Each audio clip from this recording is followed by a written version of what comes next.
Rodriguez steps out and quickly back in. And the 0-2 pitch.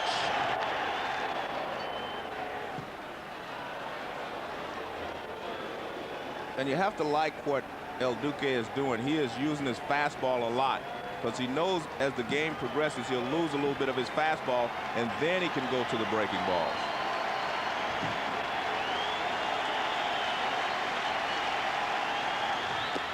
Called strike 3. He struck out the side.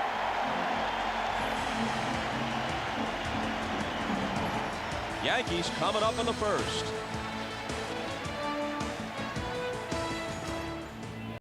Here's the MasterCard starting lineup for the defending champion Yankees.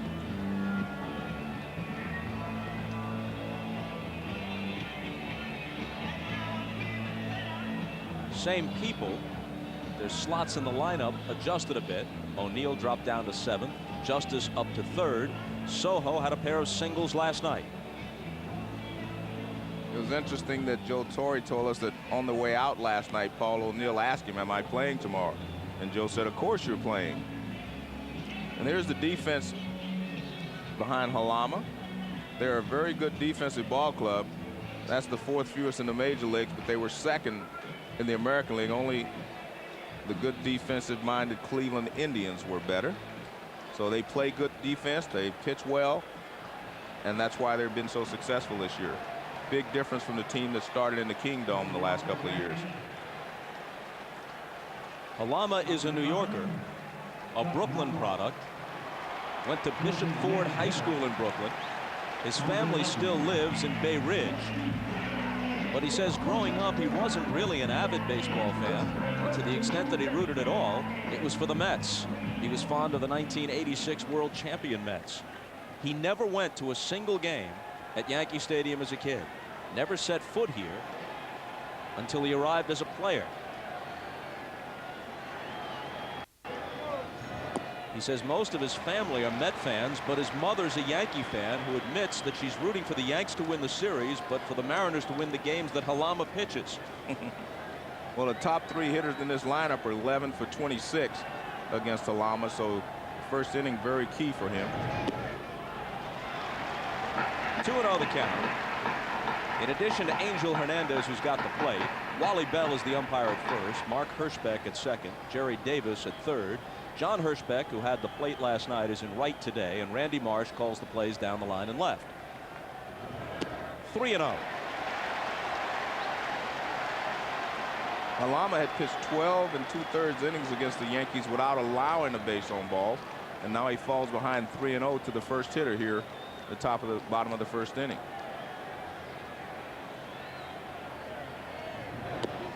Knobloch taking all the way, strike 1. Right field is already completely in shadows. Right center partially covered. But a good bit of center field and all of left is still in sunshine. And as you may know, in October especially, left field is a treacherous sun field at Yankee Stadium. Knobloch works a leadoff walk. With more, here's Jimmy Roberts. Well, Bob, that's a good point. Dave Justice and Bernie Williams just came into the dugout, and they said that anything down the left field line for at least the next 2 innings could be serious trouble. Bob? Thank you, Jimmy. In addition to left field, totally bathed in sunshine now, you've got those streams of light coming through the portals and the little slots along the upper deck, which can make it tough for both the center fielder and the left fielder.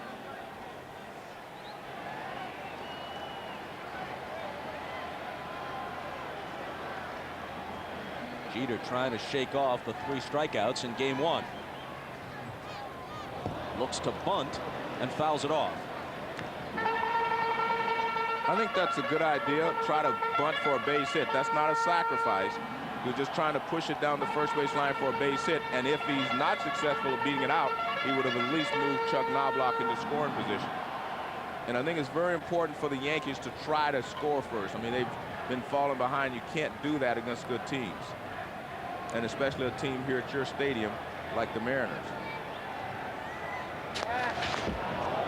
He nearly threw it away. Knobloch dives back. Chuck stole 15 bases this year and was thrown out 7 times. Well, he hangs. Watch his right leg. He just hangs it in the air, and then he steps over there. That's actually a pretty honest move, meaning he did not balk. It was not a balk move. He stepped toward first base. He's got that move, maybe the best ever with it, was Steve Carlton right on the borderline of a balk, where you get a good long look at the runner before delivering to the plate.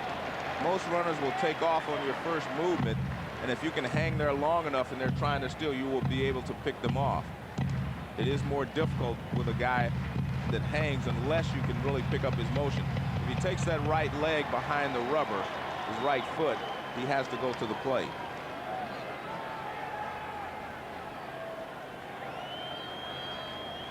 Knobloch away from first as Jeter awaits the 1-1 pitch.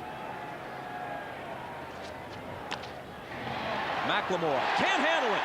Skips by him. Knobloch heading for third. Javier has no play. A walk and an error give the Yankees runners at the corners with nobody out, and sometimes that's the sort of thing you need to get going. But we're just talking about how good their defense is in Seattle. Now the problem here is not that he misses the ball, but he's trying to turn to make the double play. Watch, he's getting in position to turn right there, and he comes up too quickly. He's trying to turn so he can throw to second base right there, and he forgot to catch the baseball. You have to catch the ball first, and he did not do that, and now they have runners at first and third. Very unusual for this Seattle defense, because McLemore has played excellent defense for the Mariners. Alama from the stretch. Strike 1. Justice has had 6 career at-bats against Alama with 3 hits, 2 of them home runs. The Yankees did nothing with their opportunities last night. 0 for 8 with runners in scoring position, including Justice flying out to the fence in center field with 2 on and 2 out in the 6th.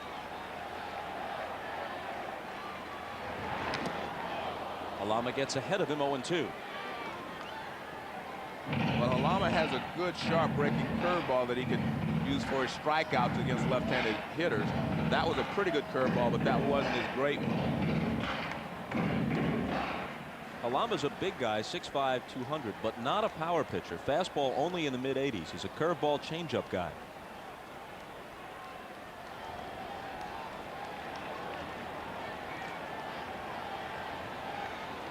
Mariner infield looks for the double play. They'll concede the run here in the first. Inside, 1-2.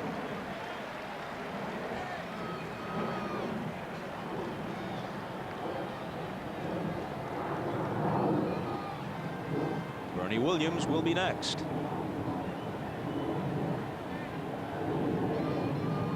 Knobloch away from third. Jeter a lead at first. And the 1-2 pitch to Justice. Off speed, he just pokes at it and fouls it off. One of the things the Seattle people told me about Alama is that he can usually wiggle his way out of jams. He usually keeps the damage to a minimum. As you see, Justice takes the top hand off and just makes contact. That's all he wanted to do, is spoil that pitch. But they say Alama can pitch out of these types of jams because he has a good presence out there on the mound. He has that great curveball to get the strikeouts when he needs it.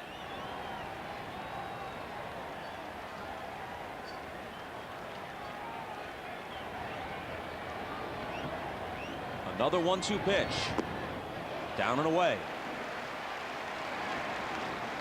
That was a nice try there by Alama, because what he's trying to do, we saw Justice reach all the way across. He wanted him to chase it just a little farther, but he can't get him to do so.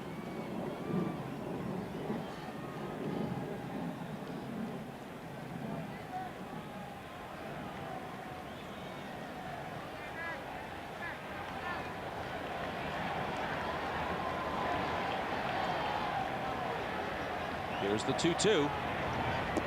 Did he hold up? They check at third. He didn't go around. Full count. Oh, that was a very tough pitch for Justice to lay off.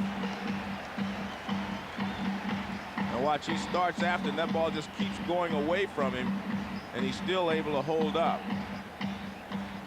You have to have really strong hands to do that. He was able to stop that bat in after he had really committed to the pitch. But we'll see if they're going to put runners in motion. You expect them to be aggressive, but this might be a situation where you can run yourself out of the inning. 3-2 pitch with nobody out. Jeter away from first. And Halama chases him back.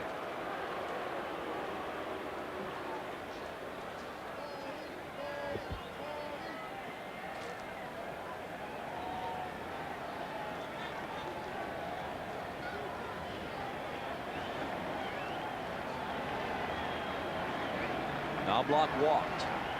Scooted to third when McLemore misplayed Jeter's grounder. Justice steps out.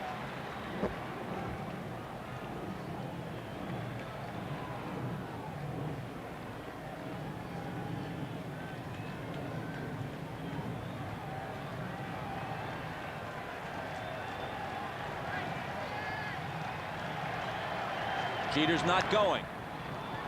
It's tipped foul as it holds 3-2.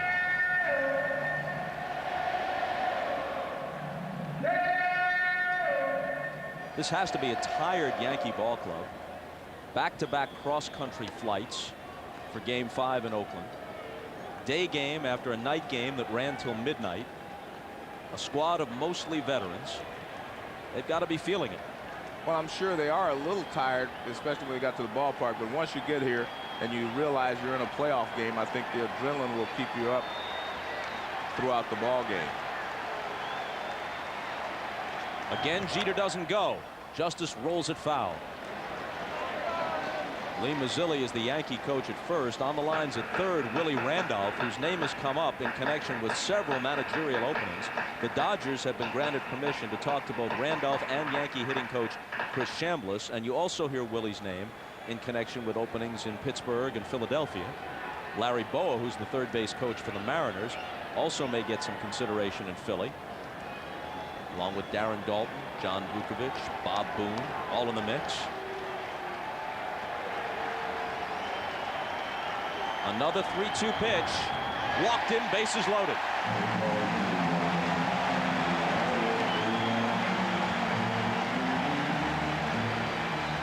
So this rally has been created by the Mariners, not by the Yankees. He walked Chuck Knobloch to lead off the ball game. An error on the second baseman, and now he walks Justice on a 3-2 slider.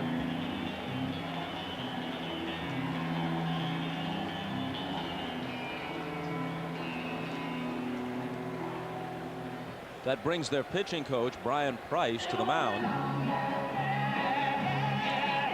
Bernie Williams to the plate. He has never had a hit against Halama. 0 for 9 in his career against the left-hander.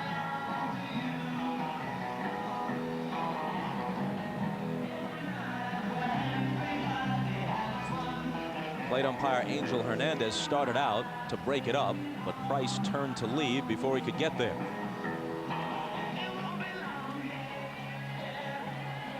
The word on Halama is that when he goes in a hurry. Very quickly, you're right. When he gets in trouble, if he can't get out of the jams, I mean, but that's what he's good at, is getting out of these types of jams with the damage at a minimum. But once he loses his stuff, you have to get him out of there very quickly.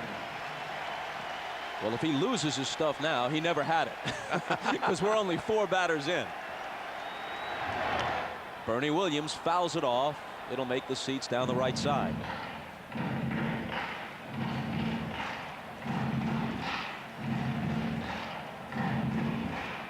That's Williams' career with the bases loaded. If that isn't impressive enough, this year he was 9 for 13 with the sacks juiced, including 2 grand slams.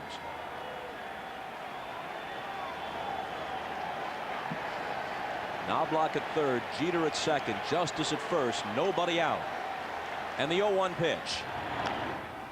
Off-speed pitch hit in front of the plate. Wilson steps on home plate, fires to first for the double play. How about that? That's the only way the Yankees were not going to score a run. Even if it's a ground ball and it turns into a double play, they would have at least scored a run.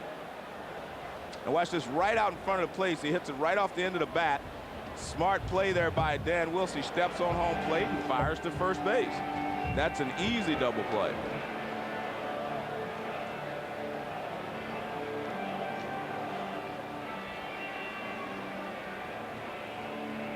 It didn't go very far at all, but it went a long way toward taking the Yankees out of a big inning.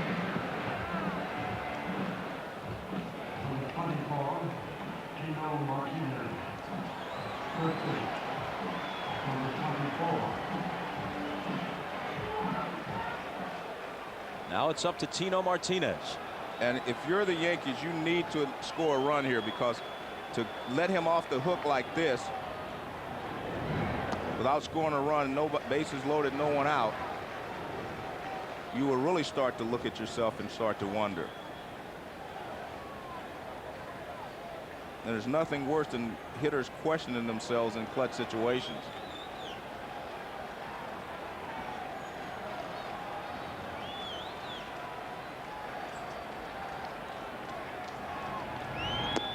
That one's in there.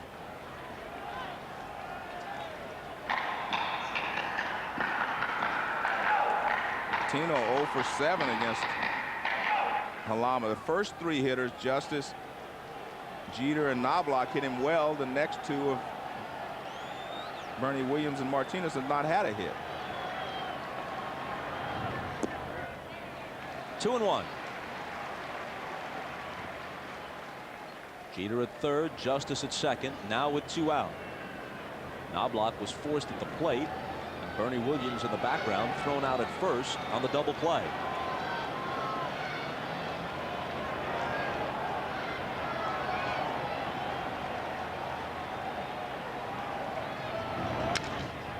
Hit toward McLemore. This one he's got cleanly, and Halama escapes. And the boos rain down at Yankee Stadium. No score after 1. Each team has had early chances. Neither has been able to break through. Wilson, McLemore, and back to the top for Cameron in the third.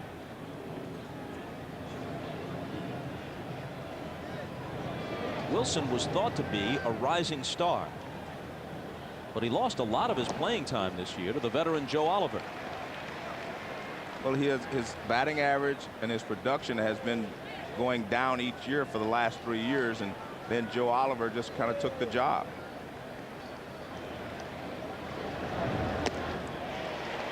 Threw it by him, 1-2. They all feel that Oliver really calls pitches and handles the pitch calling much better than maybe Dan Wilson does, and that's not to say he's not good. It just means that that's Joe Oliver's strength.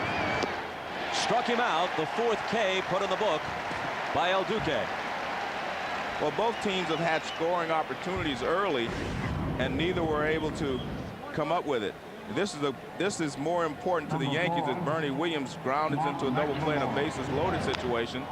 Line back, and El Duque finally finds Jeter at second base to double off Olerud. But I think this is more important to the Yankees because they have not been hitting in clutch situations. That's just another lost opportunity if you're the Seattle Mariners. Switch hitter Mark McLemore takes an off-speed pitch for a strike. But if you're the Yankees, again, you start to wonder, are we ever going to get out of this? How about this? El Duque, 4 Ks. And Bob, he wasn't given the name El Duque. He actually inherited it from his father. His father's name was Amaldo, and he was a snazzy dresser, wore a lot of jewelry and dressed fine, and they gave him the name El Duque. So actually, Orlando just inherited. He's the El Duque II. Poke through the box, Jeter to his left. Gets it. El Duque the first, all senior, also pitched for the Cuban national team, and he was a pretty good pitcher, they say. So, like father, like son. There's a breaking ball. That's the backdoor breaking ball that he throws to left-handed hitters. That's how he gets them out, keeping them off balance. And to be a good shortstop, you have to have good footwork. Right there, that's perfect footwork by Jeter. Look at the balance. He stays on balance, everything right up, keeps his feet right underneath him. To be a good middle infielder, you have to be able to dance a little bit. You have to have a lot of rhythm. And these young players now, the great ones in this game, all have great rhythm.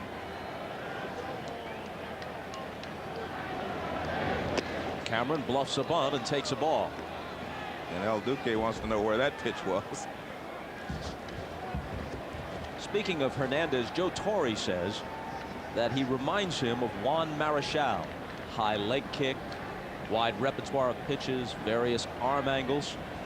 There's nobody around today who kicks quite as high as the Dominican dandy Juan Marichal, but as present-day pitchers go, Hernandez has a rather elaborate windup. And this is not just for flash or show. He hides the baseball. It helps him to hide the ball from the hitter. That's what Juan Marichal did. You couldn't find the baseball in his motion. It's one thing to be able to throw 6 or 7 different pitches. It's another thing to be able to throw them all for strikes in big situations, as Marichal could and as Hernandez can when he's on. And the varying arm angles gives you 2 or 3 different pitches in effect with the same pitch. Exactly. It changes the movement on each pitch depending on where he throws it. Usually the lower you drop your arm, the more movement there is on the pitch. The 3-1. He misses, and that's the second walk he's given up.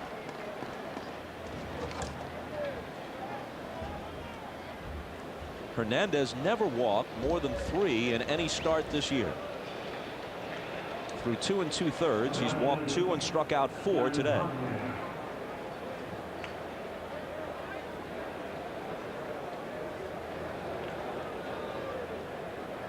This is a situation where I'm sure Lou Piniella will let Mike Cameron steal the base if he can get a good jump, because this is when you want to find out if you can run on El Duque early in the ball game.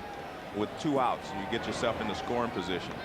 And even if he doesn't make it, then you've got Javier leading off next inning. Good move. Almost got him, but it got away from Martinez. He definitely had him picked off. The throw beat him.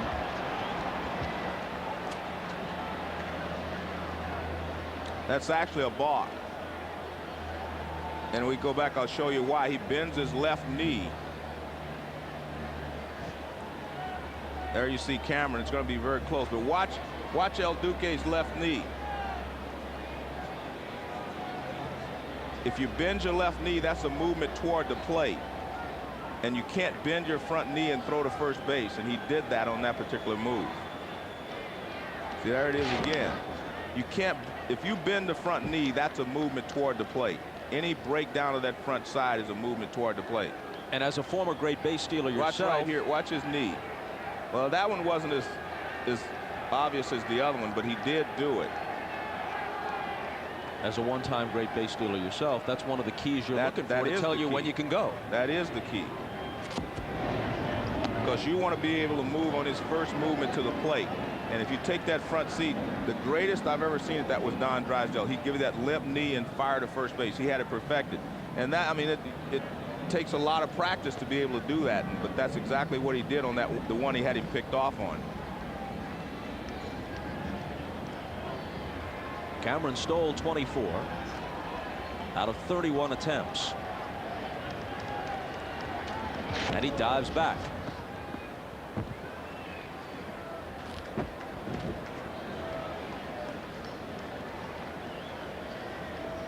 None that were called anyway. No box called on him this entire season.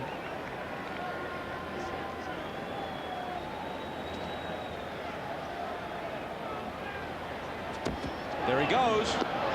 Throw from Posada is high, and he's in there. Good job there by Cameron, not only to pick the proper pitch. El Duque came with a breaking ball, which takes a little longer to get to the plate, and he had a good jump as well. Nice move there by Cameron. I mean, he really pushed off well. Base stealer, you have to drive your body towards second base. A lot of guys just turn and run. He was actually driving towards second base. So now an RBI opportunity for Javier, who struck out on the first. The 2-0 pitch. Lined into right center field, and Seattle's going to be on the board. Boa waves Cameron home. 1-0 Mariners.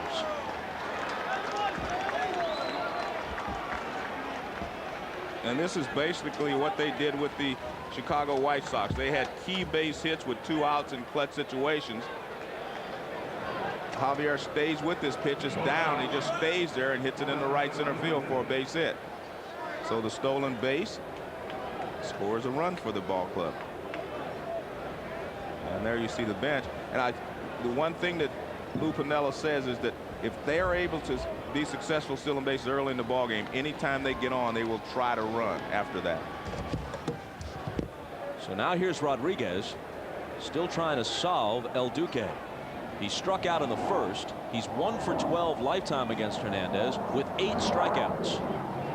0-1.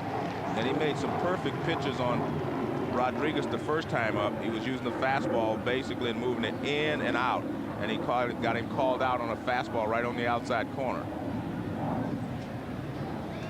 So the Mariners playing small ball, which has been one of their trademarks this year. 2-out walks, stolen base, RBI hit.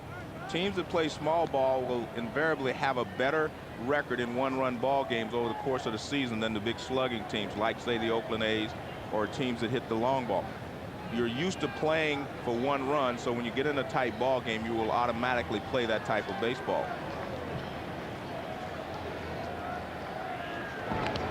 Javier was barely off the bag and easily got back. Well, look at the Yankees of the last 2 years. Right. The world champions. In an era where 30 home runs had become commonplace, they never had a 30 home run hitter on either the 1998 or 99 world champions. They had some power, sure, but they could score in a variety of ways, including manufacturing runs. Rodriguez pops it up and tosses his bat aside in disgust. Brocious, and Seattle settles for 1. The way the Yankees have been hitting or not hitting, 1 looks pretty big. The Yankees have managed to score in only 3 of their last 29 innings. They had the big inning, the 6-run first, that saved the division series for them on Sunday night in Oakland. Apart from that, their bats have been silent. Brocious 0 for 3 last night. Runs up as if to bunt and takes a strike. And Brocious has had some big postseasons for the Yankees in the past, but he is really struggling this year. He had a career year in '98, 300 for the season and a huge postseason. His average has dipped beneath 250 each of the last 2 years. 230 this year with 16 home runs.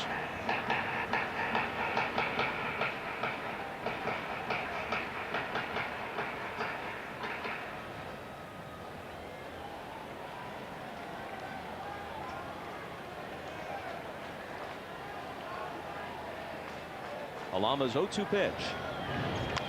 Changeup, roll toward third. Here's David Bell on the run. Tough play. Safe.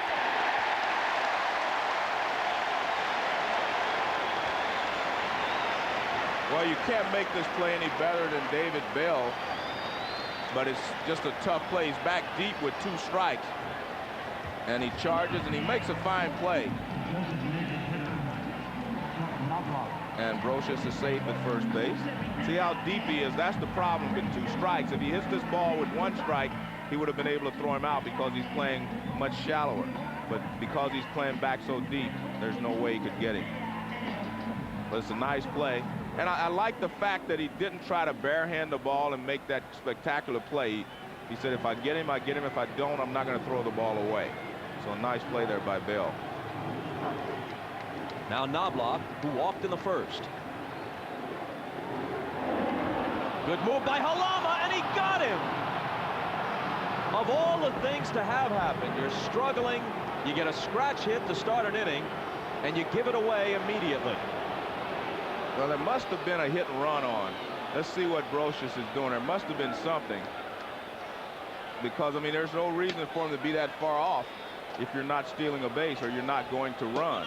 And a good job by Halama. He just picks his leg straight up. He did not take it behind him, his right leg behind him, and he fired to first base, and he said,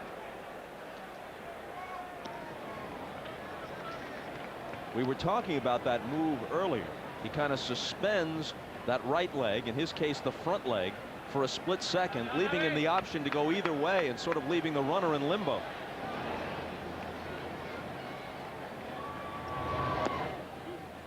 One and one. Bob, let's take a look at this. He raises his leg and he suspends it. And Brocious is caught off.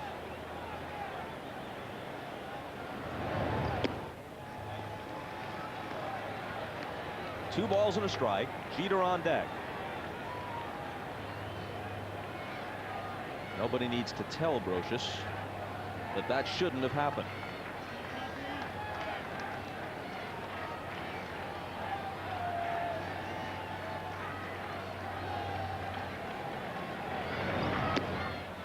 Three and one.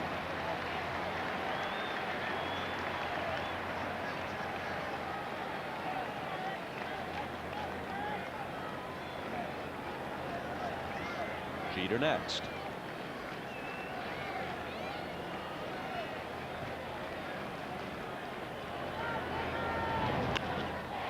Hit well to center field, but Cameron glides back and takes it. Almost dropped it. A juggling catch. Well, it turns into a nice play, right? I mean, he gets back, he's waiting, and he hits off the tip of his glove. He's very lucky that he was able to catch that ball. Usually when the ball hits off your glove like that, it'll shoot back toward the fence. But watch, it drops right on his shoulder, and now he has quick reaction and is able to pick it off. And no, the sun wasn't in his eyes. In fact, it's almost gone now. The entire outfield is now shaded. The sun, which could have posed such difficulty in the first few innings, now not a factor for the outfielders. Base hit for Jeter.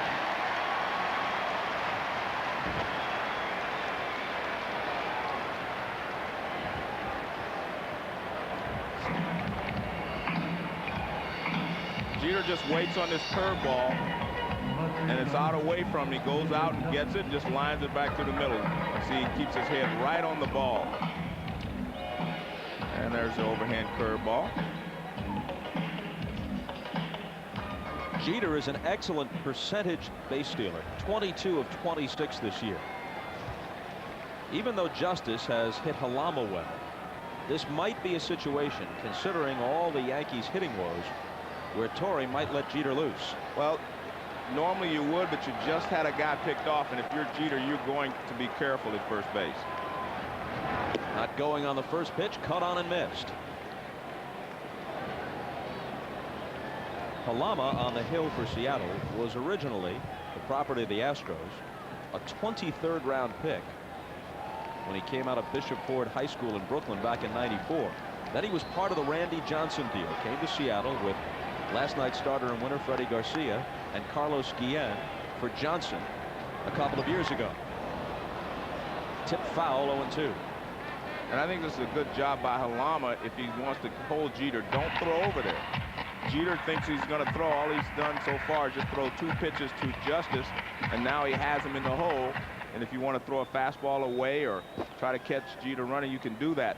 Or he can just try to finish Justice off with this pitch. So the fact that he didn't throw over there is sometimes just as effective as if you do. Because the base runner's thinking he has to throw over. And if you never do, he's always alert and staying there for that reason.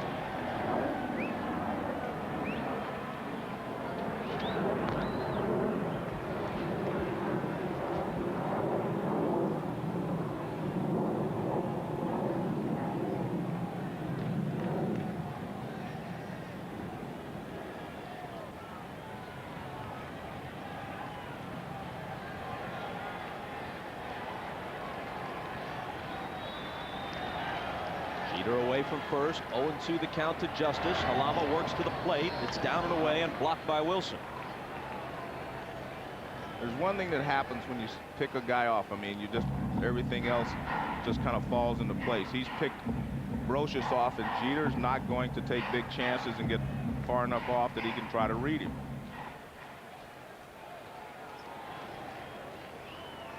We may be at Yankee Stadium. In fact, I'm pretty certain we are. These are the 2-time defending champions and 3 of 4. But the other factors that would indicate momentum all belong to Seattle.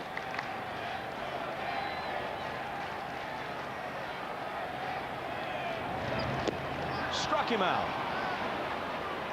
So Jeter is left stranded at first. We'll elaborate on that other point when we come back after these messages and a word from your local station. Jim Gray back at Yankee Stadium. You see Mike Cameron out in center field had a little problem with the ball. Fortunately for him, he came up with it.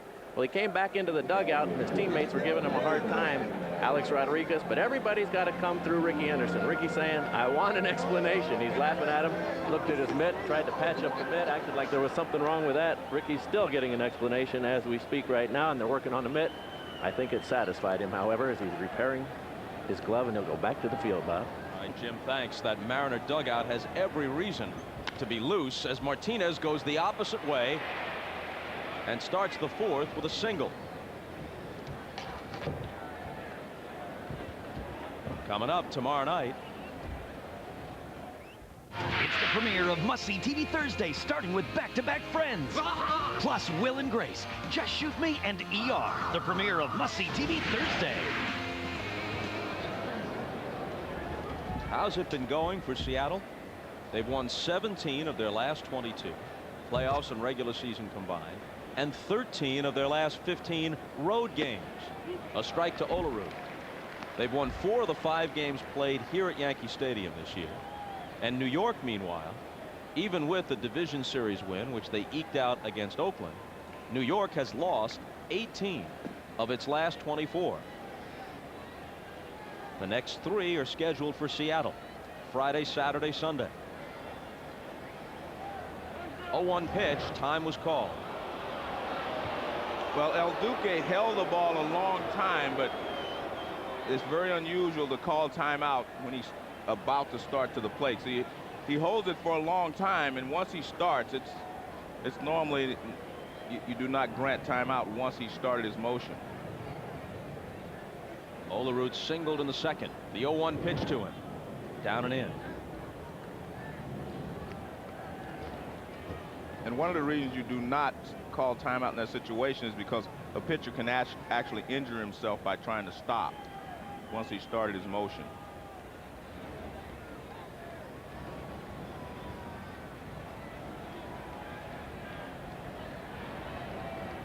Here it is on 1-1. Hit hard but foul. And actually might have broken his bat. And that's one of the pitches that El Duque has added. And that's a cut fastball. This is a cut fastball in here. And watch this, starting to come inside a little bit. And he's able to get in on the handle of John Olerud. Not a great choice of pitches in that situation because you have a runner at first base being held by the first baseman, and the second baseman is playing up the middle. You're giving him a lot of hole on the right side, and then you pitch him inside. Normally in this situation, you try to throw a sinker down and away so he'll pull a ground ball to second base or hit it to shortstop. The slow-footed Martinez with a modest lead at first. And the 1-2 pitch. There's a double play ball. 4, 6, 3. Although Martinez had to tap dance a little bit to stay on the bag. Well, that's the kind of pitch you want to throw to a left-handed hitter with a runner at first base. It's a sinker away. The balls are running away from him. And he turns, and it's a 4-6-3 double play.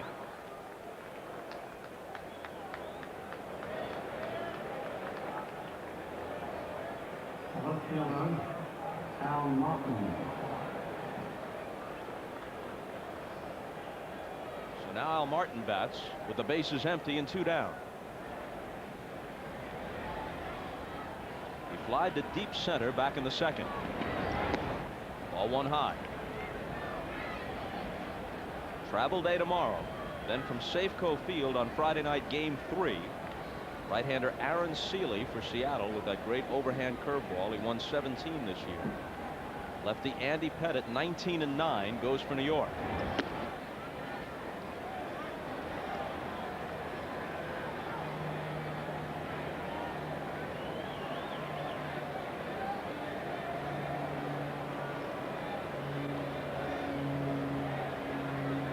Pettit, brilliant in Oakland in game 2, then went again in game 5, staked to a 6-0 lead, and lasted only 3 2/3, couldn't get the win. But Mike Stanton and Lee Nelson came out of the bullpen to hold the A's in check. Jeff Nelson. Mike Stanton and Jeff Nelson held them in check, and then Rivera finished it in the 8th and 9th.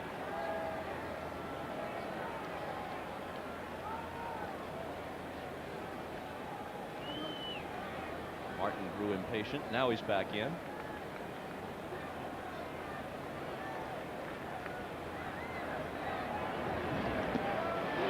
Off-speed breaking ball gets the corner, 2-2. And that's what he's able to do very effectively against left-handed hitters.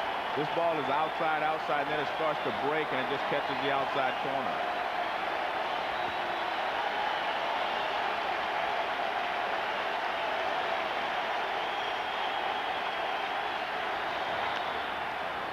Lined into right center. It drops for a base hit and may get in the gap. Martin around first. Williams knocks it down, but can't prevent him from going in with a stand-up double. That's a good job of hitting there by Al Martin, because with another good pitch from El Duque, that ball was diving down and away. Watch how he swings at it. It's going away. He just reaches out, extends, and kind of hooks it back in the right center field. And El Duque kind of pounds his glove. He said he didn't get it as far away as he wanted, but Martin hustles it into a double.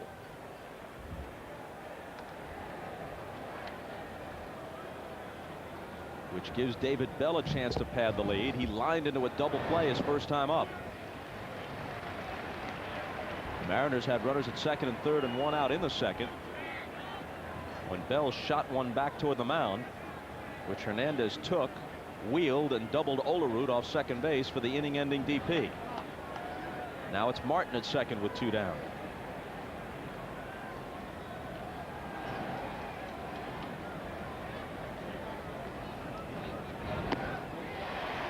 Threw it by him upstairs, 0-2.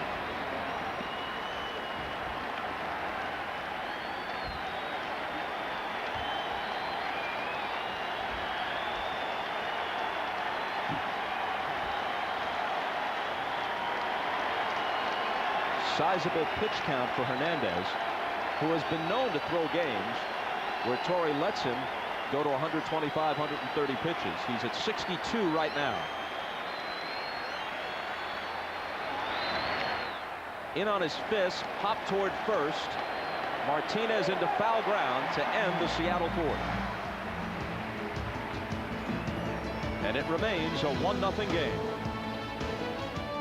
Well, John Halama, who won both of his starts against the Yankees this year during the regular season, has them shut down through 3.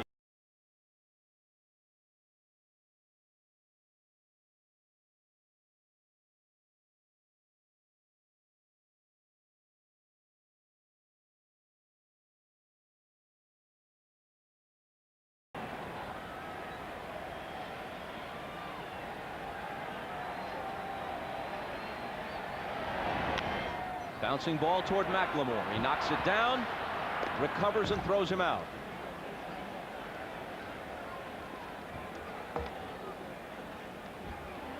Nice play there by McLemore as he goes up the middle to get this. He backhands it, but it hits off the heel of his glove. He stays with it.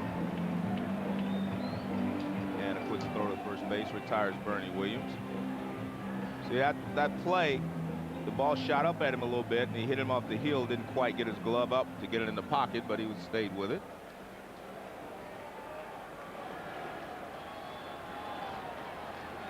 Martinez grounded to second in his only at bat. Ball 1 high.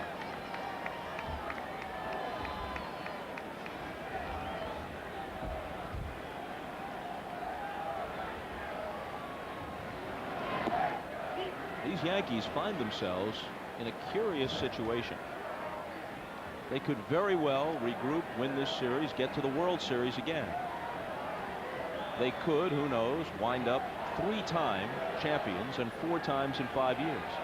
But by the same token, they almost certainly must make significant changes in the offseason. Not just the in-season moves they made in terms of reserve strength this year, but will Paul O'Neill be in right field? Will Tino Martinez be at first base? Will Chuck Knobloch be part of the mix? These guys have long been part of the nucleus of a championship team. Popped up back of third. Bell and Rodriguez for a look, but it's in the seats. And one thing for sure, Bob, they have been able to make it look so easy the last couple of years. But that doesn't mean that they can't win or that they won't win this year, as you stated. But it will be a lot more difficult for them to win this year. And I think that's why Joe Torre really appreciated beating Oakland. You know, you talk about guys may not be here. You don't know what's going to happen with David Cone. But Joe Torre talked about that's why he was so emotional in Oakland, because it's harder now. Every step that they go is a lot harder than it was in the past. Martinez whacks one into center for a base hit.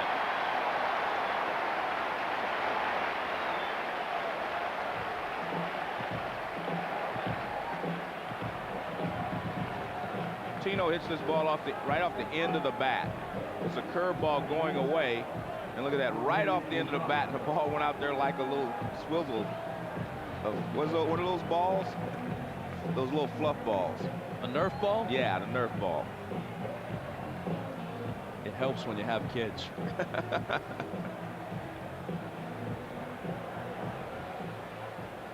Switch hitter Posada fly to center his first time up.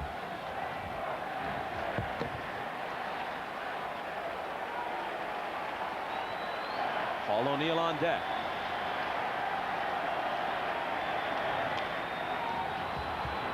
Hop down the right field line. It stays in fair territory. Javier makes the catch.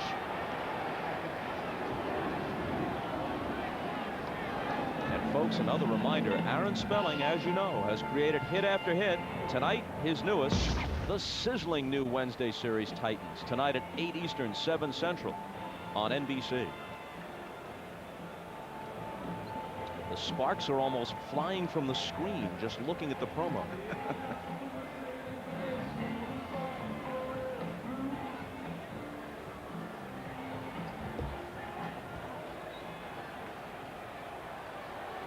Paul O'Neill, who played for Lou Piniella in Cincinnati, their relationship was not the warmest.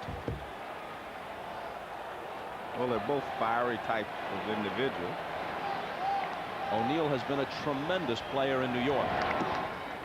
This was his 4th straight year reaching 100 RBIs. But he has struggled mightily of late. And in talking to Lou Piniella, he said he used to put a lot of pressure on his players and himself. He said he's more relaxed now, and he understands what his role is. You very rarely see him have a tantrum as he had in the past.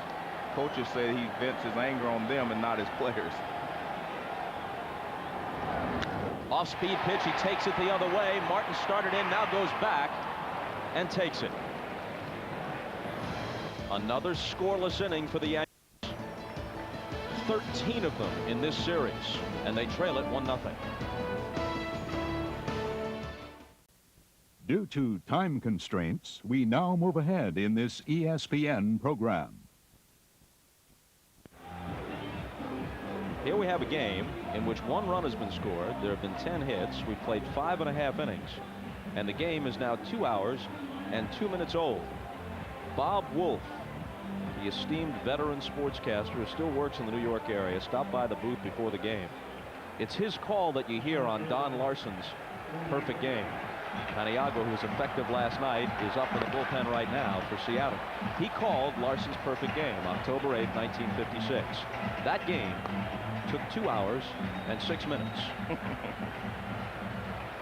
In just about that amount of time, we've reached the bottom of the 6th in a 1-0 game here.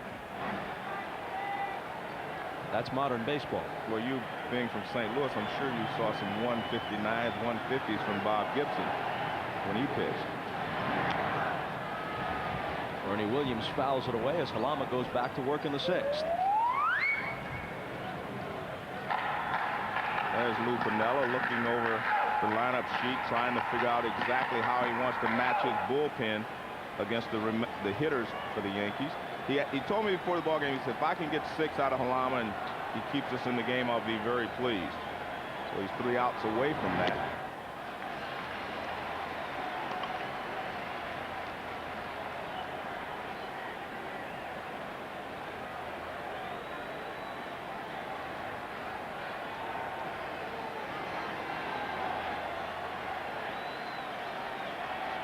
Halama working to Williams, who's 0 for 2, and Bernie steps out.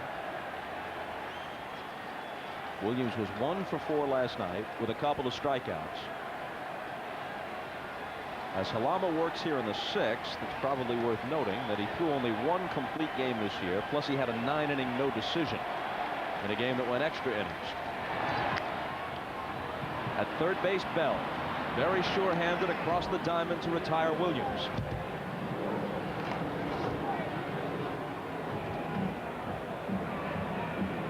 That's one of the reasons he did not want to pinch hit for Bell. He knows that he makes all the plays and he makes them under pressure. Looking over Halama's starts this year, since a 9-inning outing against the Red Sox that ended up for him in a no decision on the 1st of August, he's gone 6 1/3, 6 innings, 4 1/3, 6 2/3, 6 innings, 3 1/3, 4 1/3, 5-5-5. So pretty much, if he can get you to the middle of the game, Piniella is satisfied. Even as he has pitched well, he has seldom been around in the late innings.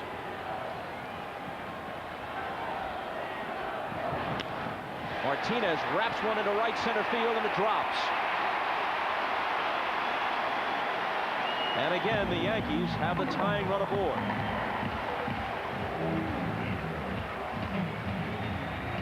Well, Martinez has really been swinging the bat well the last 3 or 4 ball games. He stays right on this fastball. It's a fastball in, and he stays right there and rips it into right center field for a base hit. We saw him get a base hit on a great pitch last night from Sasaki to keep that rally going in the 9th inning. So he's staying right there, swinging the bat well now.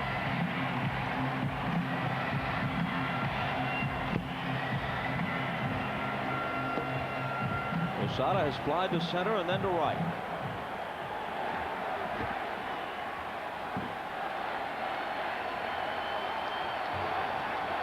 Maybe it's just as well for Halama that he wasn't really a big baseball fan growing up, and he didn't really care about the Yankees.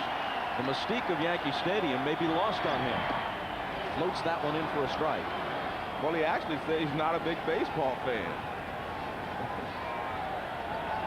He says he never reads the box scores, doesn't watch the highlight shows on ESPN. Baseball fever, he hasn't caught it. Yet here he stands on the mound at Yankee Stadium with a 1-0 lead here in the bottom of the 6th inning.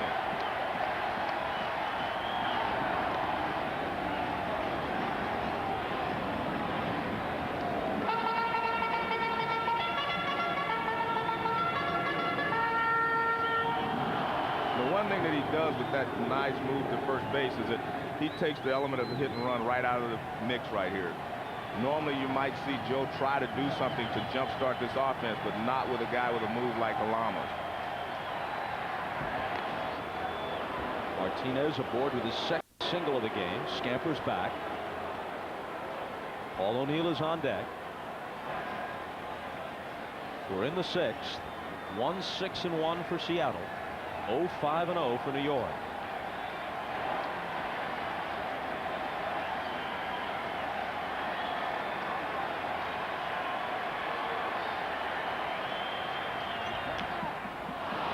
Topped in front of the plate. Wilson's got it. Pegs to first. That takes care of Posada. And Martinez moves up into scoring position. Don't worry about my side. Well, you figure eventually the Yankees are going to get a base hit with a runner at second base because you keep giving them this opportunity. You see that ball's grounded right out in front of the plate, and the only play for Wilson is to go to first base. Right on top of the ball. It actually hits in foul territory and goes forward into fair territory. But eventually someone's going to get a base hit. And if you're Joe Torre, you say, this is the time. This is Paul O'Neill's chance. He's going to do it.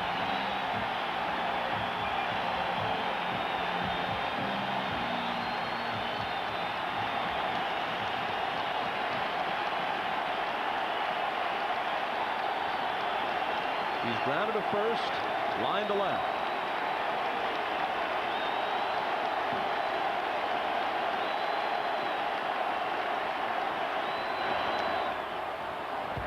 This heat's foul. One thing about Halama, he has pitched to Justice now in this situation, O'Neill. He makes great pitches with runners in scoring position. That was another slider down and away. Not a lot that O'Neill could do with it.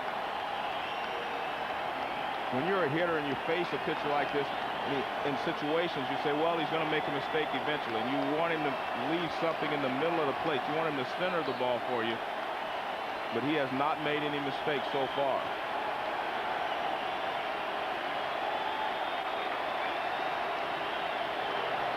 His 0-1 pitch. Inside and low.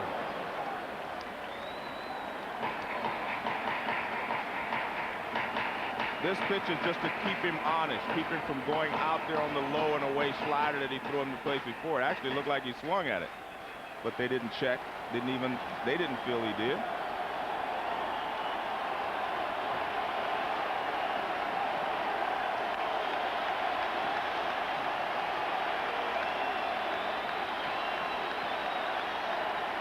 And the 1-1. Way outside, even though there are 2 outs. And Martinez is getting a good lead from second, and he'll be off with a crack of the bat. He's a relatively slow runner. What about the outfield arms? Martin in left, Cameron in center, Javier in right for Seattle. Well, the fact is they're playing deep enough that he will not have a problem to score. There are not any great arms out there. Martin has a pretty good arm, not a great arm, but I don't think that will be a factor with 2 outs because they're playing pretty deep in the outfield.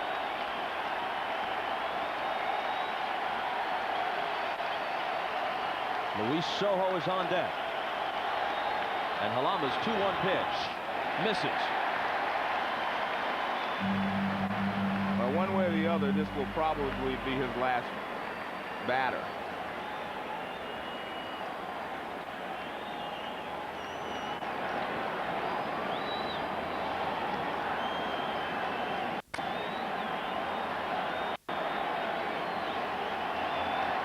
Sojo, a right-handed hitter. The lefty Halama could give way to Paniagua if he doesn't get O'Neill here.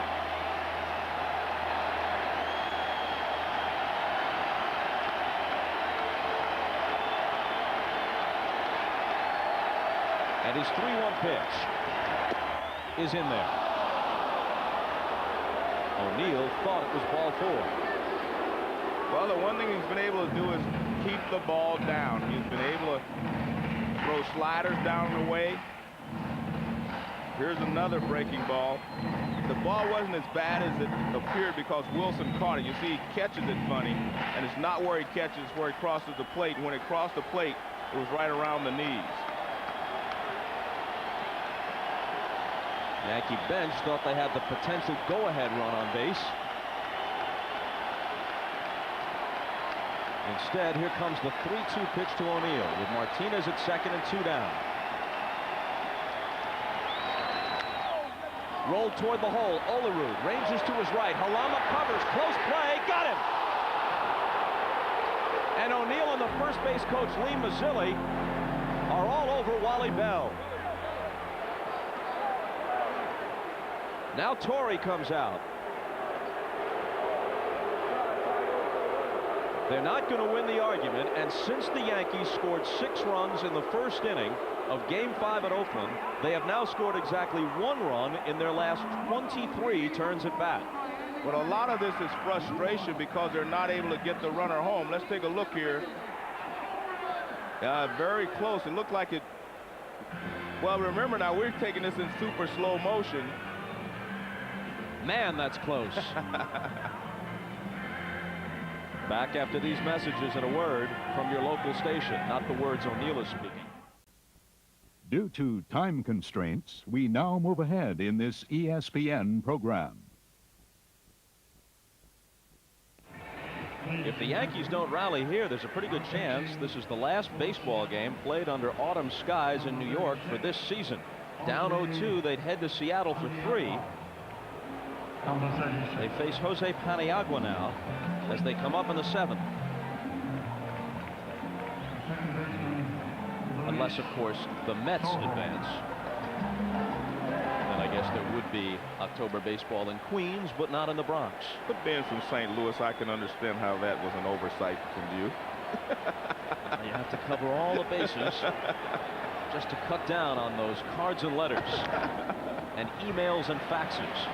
Soho pops it wide of first. It's in the seats.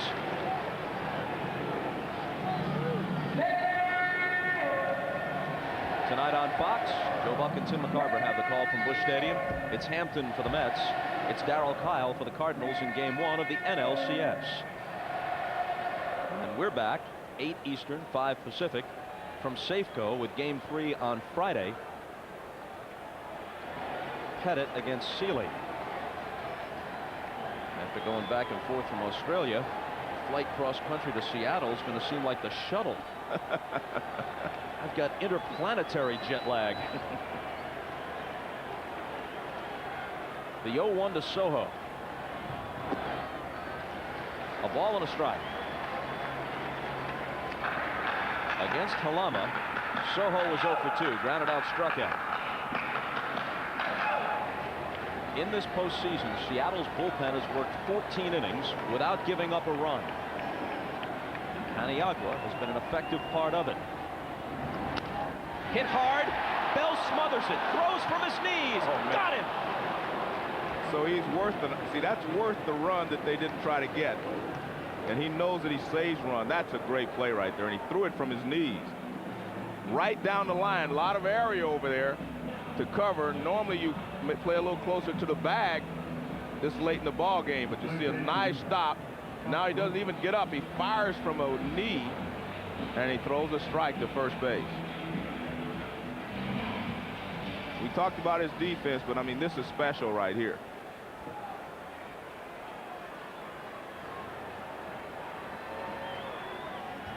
The former Indian and Cardinal David Bell robbing Soho of a possible extra base hit.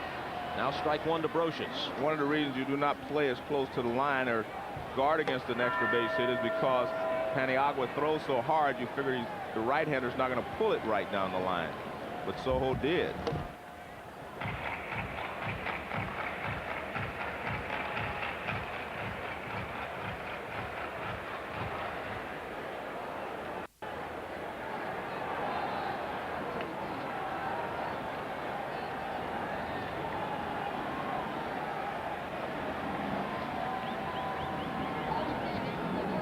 Paniagua's 0-1 pitch. A ball and a strike. Jose Paniagua is 27 years old. He's been in the majors for 5 years. This is his first taste of the postseason. He's 6'2", 185, and from the Dominican Republic. Well, he has a good fastball, but Brocious is a good fastball hitter, so you have to try to stay away from him.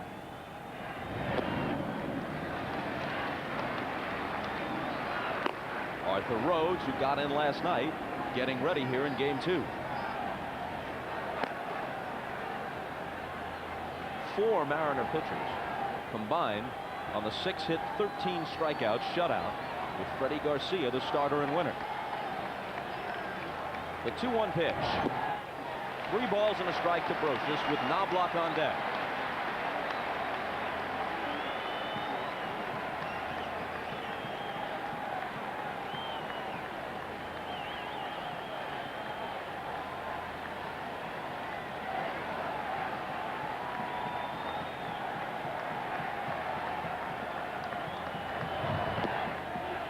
Full count.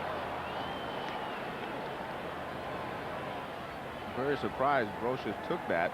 He's a good fastball hitter, and he had a 3-1 fastball coming. And he has enough power to have hit 16 home runs this year.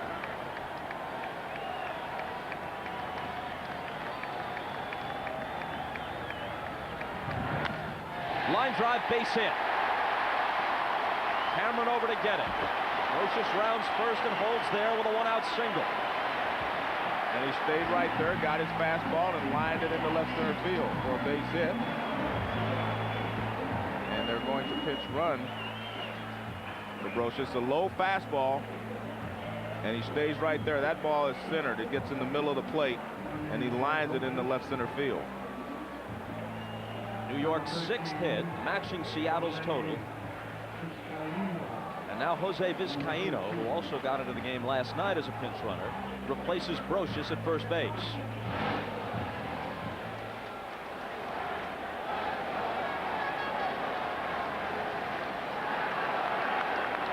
Finally,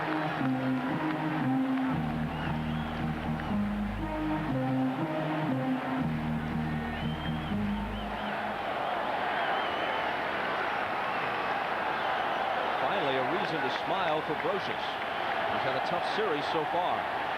Here's Knobloch. Walk, flied out double. Ball 1-2.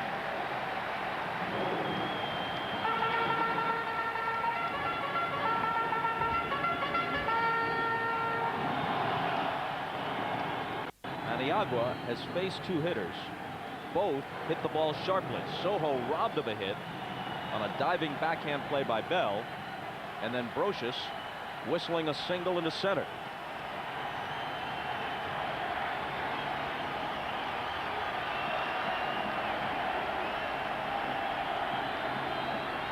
The 1-0 to Knobloch is in there.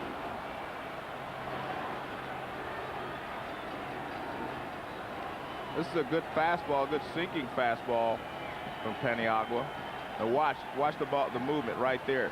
If Chuck swings at that ball, he would have hit a ground ball, and that's exactly what Paniagua wants him to do right here. You saw Rhodes again a moment ago in the Seattle bullpen. Next hitter is Jeter, a right-handed hitter, but then Justice, a left-handed batter, and they could go to Rhodes when they get around to Justice if the inning is extended that far.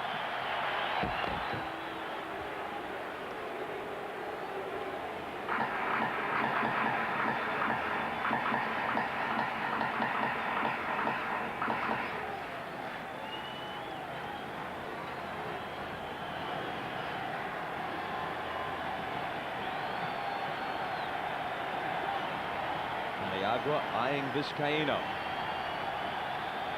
And now working to Knobloch. Pitch out, nothing on. Well, he was leaning. He may have noticed that they went quicker. The pitcher didn't take his normal step, and that allowed Vizcaino maybe to know that he wasn't going to, it was a pitch out. When a pitcher rushes like that, he doesn't give the pitch out a chance to work.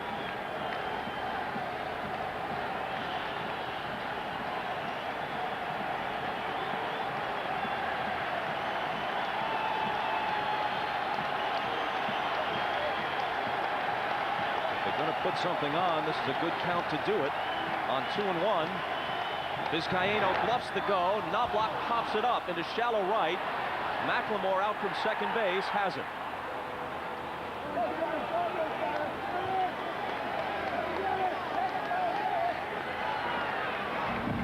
It's a tough pitch. It's a fastball running in on Knobloch. See, look at that up and in, and he gets jammed. And he's a little late on it. You see him trying to fight it off. And he pops it up to second base.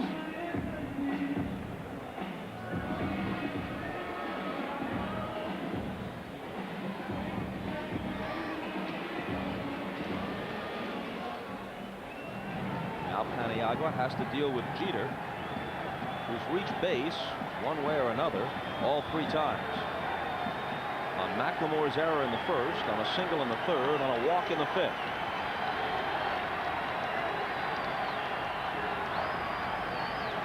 Vizcaino again bluffs the go, and Jeter fouls it back.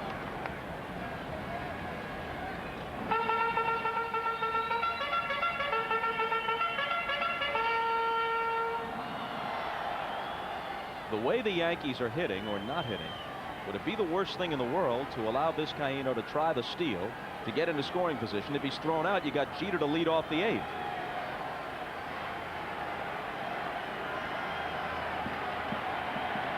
Jeter's a very important hitter here, because if Paniagua can get him out, then they're set up with Arthur Rose to face 2 out of the 3 left-handers the next inning. He is going. Here comes the throw from Wilson. It skips away from McLemore. Vizcaino pops up and continues to third.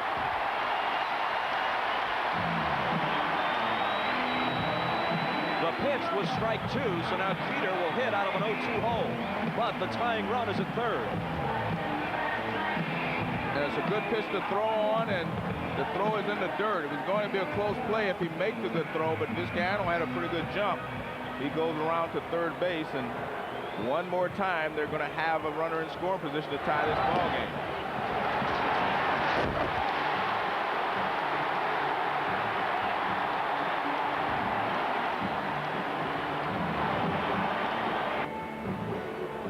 most of the time when a catcher comes out of there and rushes, as Wilson did, you're going to get the short hop. You're not going to get it there in the air. Score it as a stolen base and an error on the catcher. With the count 0-2, obviously they'll continue to work to Jeter, but Piniella just wanted to make sure that Paniagua was squared away about how they wanted to work to him. You can afford to take a couple of shots at trying to get Jeter to go out of the strike zone. Whether you want to do that, he doesn't throw a lot of breaking balls, so you might want to try to throw a high fastball or a fastball away off the plate. You need to take a couple of shots at getting him out of the zone.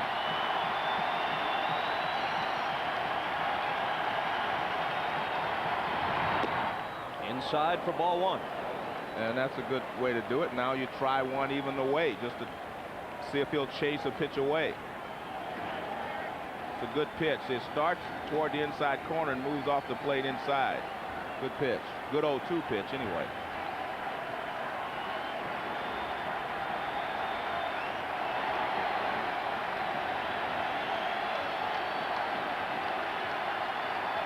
Vizcaíno, the pinch runner, with the potential tying run at third base, and the 1-2 pitch struck him out. Jeter, who fanned 3 times last night, goes down on strikes and leaves the tying run at third.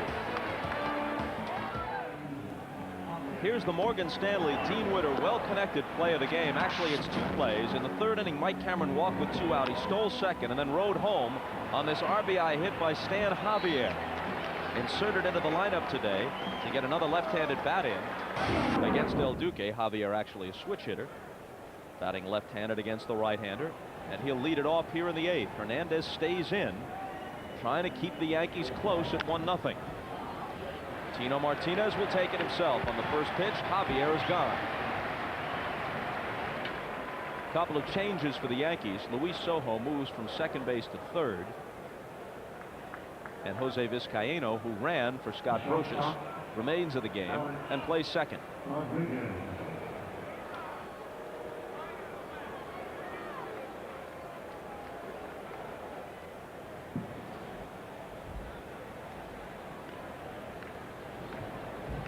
Rodriguez, who had a homer last night, has a single and 3 at-bats in game 2.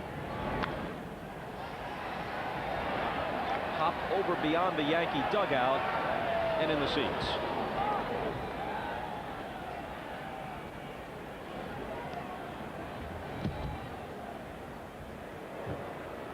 See a moon like that over New York. Jackie Gleason's face ought to be on it.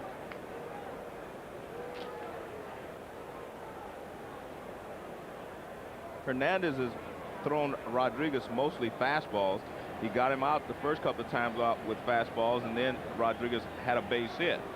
Starts him off with a fastball visit bat. There's a slide piece.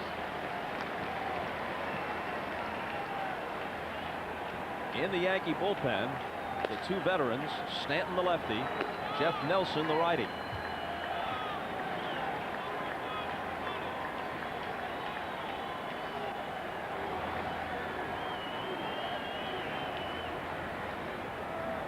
Obviously, the Yankees have played more playoff and World Series games than any team in baseball history, by far. They have never been shut out in back-to-back postseason games in their entire history. And the last time they were shut out twice in the same series was by the Milwaukee Braves' Lou Burdett in the 1957 World Series. Even in '63, when Koufax and Drysdale and Padres did such a great job against them, only one of those 4 games was a shutout.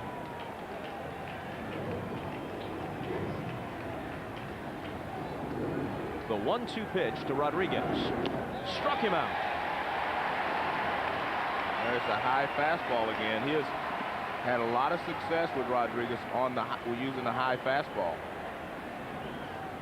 And you see the target from Posada. He wants it up, and he gets it up there. 6th strikeout for El Duque, and a 1-for-4 game 2 for Rodriguez to this point.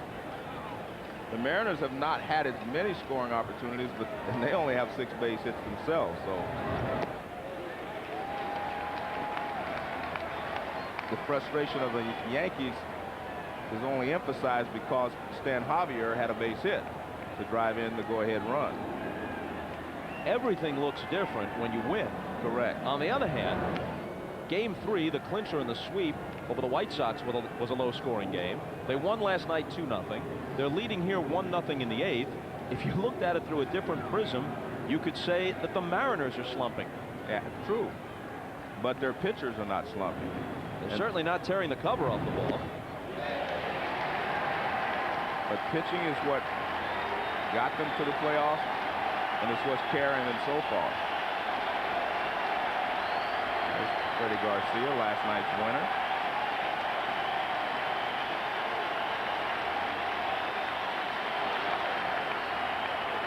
And the 1-2 pitch.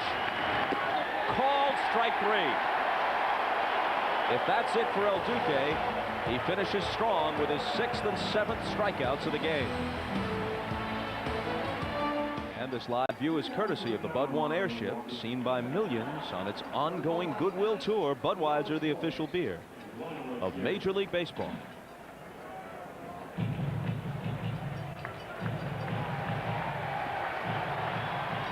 And that's what it's been for the Yankees.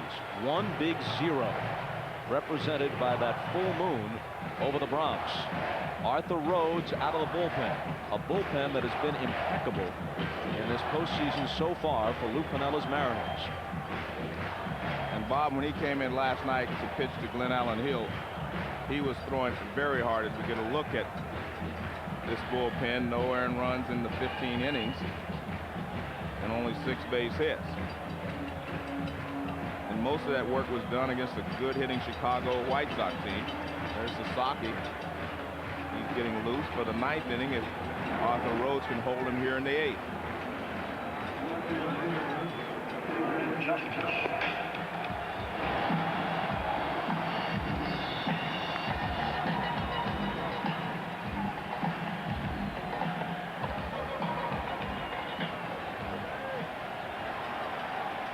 Between Cleveland and New York, Justice had 41 home runs this year.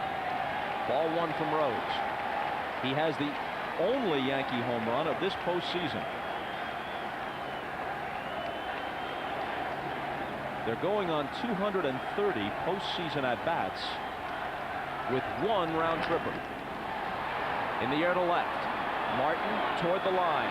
Into the corner. Foul territory. Leaping attempt, but he can't get it. That was a great effort there by Martin. He had it timed perfectly, but he just could not reach far enough into the stands.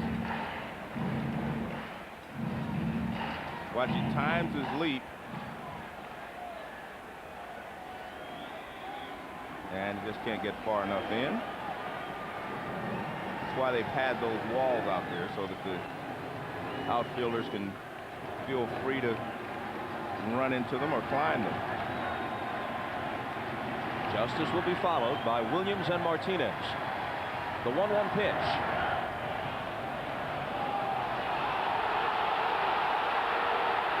And it'll be strike 2, much to Justice's dismay. And it was called by home plate umpire Angel Hernandez. He did not ask for help. Watch. Well, he takes off his right leg and then he points toward Justice.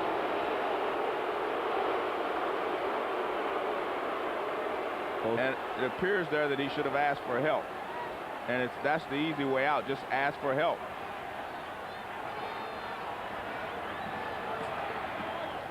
Both David and the crowd felt there was no justice at all in that call. He's behind in the count, 1-2. Leading it off in the Yankee 8th. Down and away.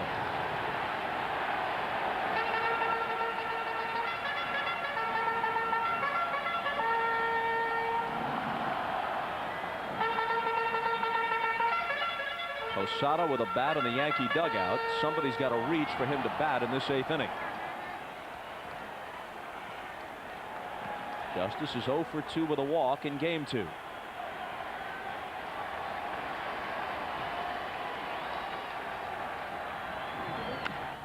A drive to deep center field. Cameron on the run to the track. It's off the top of the wall. Barely missed getting out of here. Justice in with a double.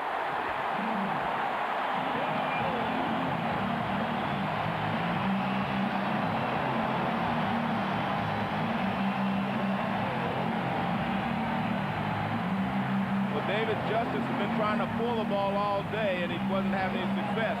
This fastball, he goes the other way with it. I mean, he drills it to left center field, and it appeared that it might have a chance to get out of here. Watch, Cameron stops. He knows he can't catch it, and it hits off the top of the wall, and Justice goes into second with a leadoff double.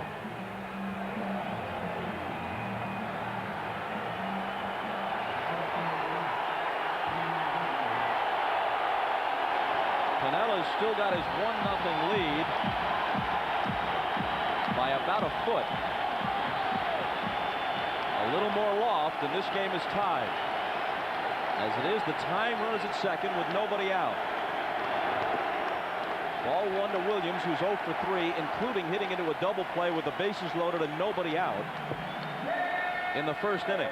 And the question is, if you're Joe Torre, you already have alerted your players to how you want to play in these situations. Do you want Bernie Williams to take a shot toward right field to move Justice over, or do you want him to drive him in?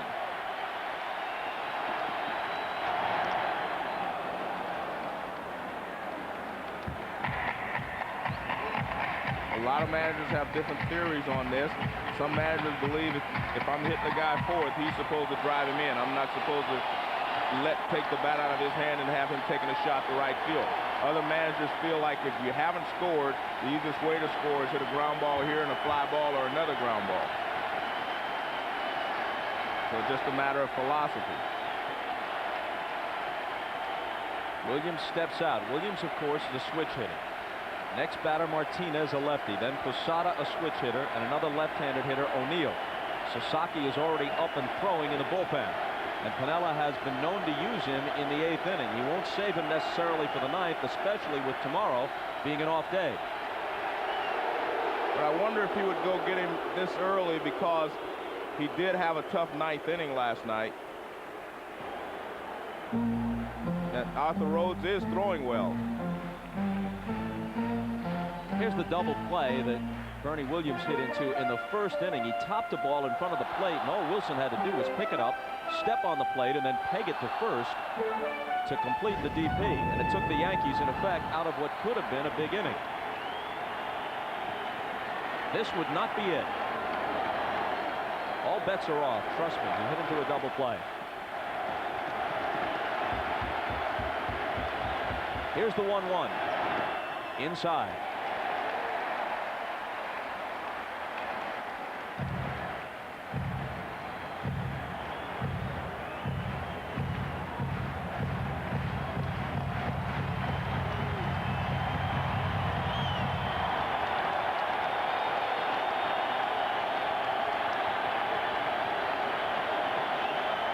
The 30-year-old former Oriole, 5-8 this year.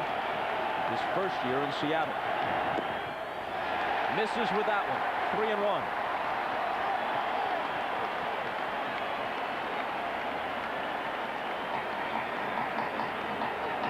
Now that the count is 3-1, I doubt that Joe would even want him to take a shot to right field.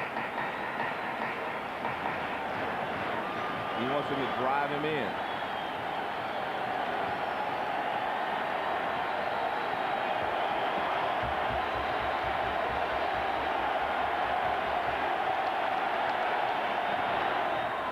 Full count. And he wasn't taking a shot to right field. He was just late on the fastball. It's a good fastball up and in from Arthur Rhodes, and he's just late on it. That's his cool swing right there, but he was late. That fastball bearing in on him was clocked at 94 from Arthur Rhodes.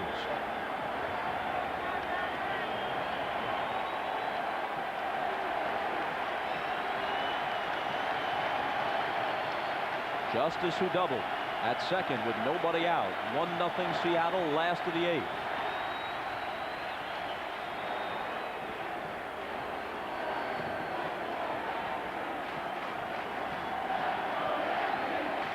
Mariano Rivera gets up.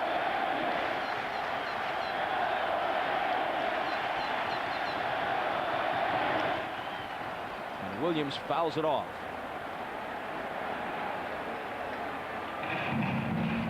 Jose Mesa joins Sasaki. Mesa was the closer in until Sasaki arrived. There was a time in the mid-90s when Mesa was the American League's best closer with the Indians.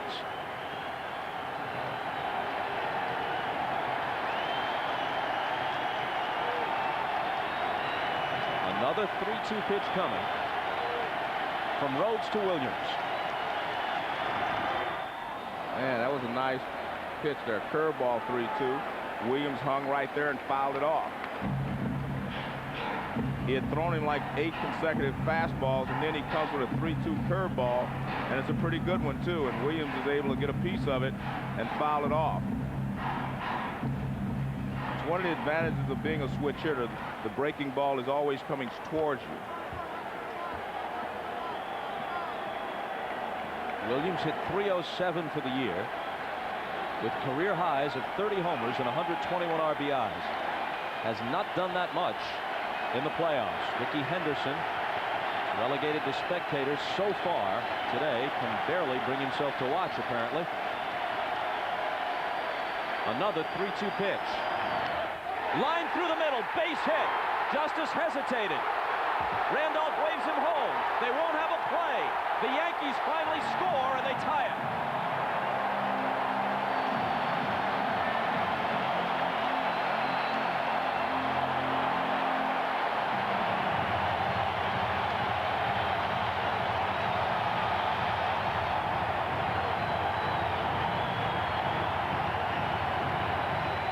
This is a great at-bat by Bernie Williams. He fought off a lot of pitches. Then he gets one pretty much in the middle of the plate, belt tie, that he can handle, and he hits it into right center field. And you have to give Willie Randolph a lot of credit, because Justice did not break right away. You see, he has to hesitate.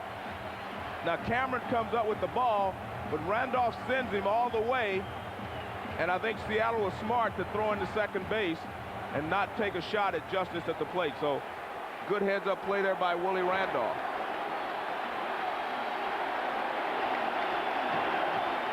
Now Tino Martinez, who's 2 for 3, a pair of singles. High and away, ball 1.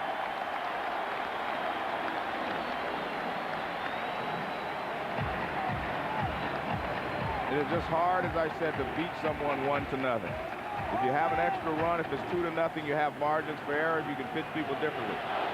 But 1-0 is very tough. And Orlando Hernandez will not experience his first postseason defeat. Drops the breaking ball in there for a strike.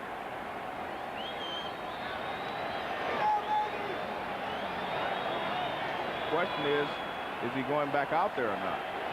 Although Rivera was up warming up, obviously he won't go if the Yankees are able to go ahead.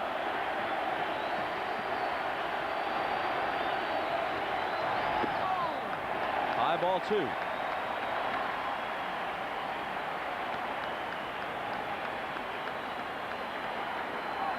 Well, if the Yankees take the lead, it's a no-brainer. Rivera comes in to try and finish it. If it remains tied, what does Torrey do? Hernandez nearly jubilant.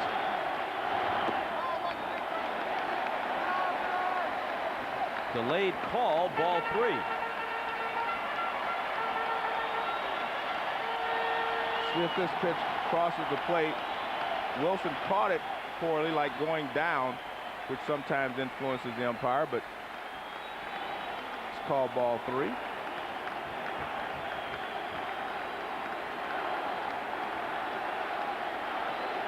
Rhodes and Piniella might have felt that they were squeezed on that one. Now the count is full as Martinez fouls it off.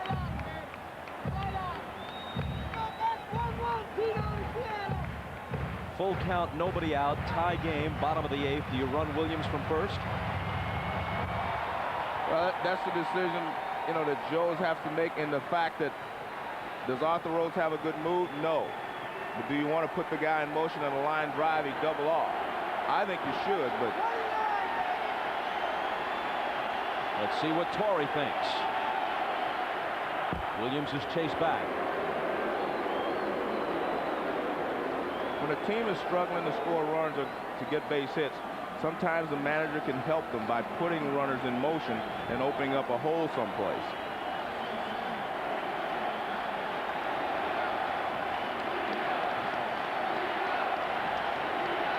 He goes, and the ball is lined to left. Martin closes ground on it and drops it. Williams stops at second. The play was there to be made, and Martin couldn't. It looked like he was going to get there in time to catch it, and then he made a dive. He is going, and Martinez tries to go the other way, hits a line drive, but Martin comes in and he can make it. That ball hits right off his thumb. The ball, I didn't think he needed a dive, but he felt like he did. See, the ball's in the air, and he dives for it, and it hits off the thumb of his glove. It's scored as an error, leaving runners at first and second with nobody out. It's the pitching coach rather than Piniella who goes to the mound.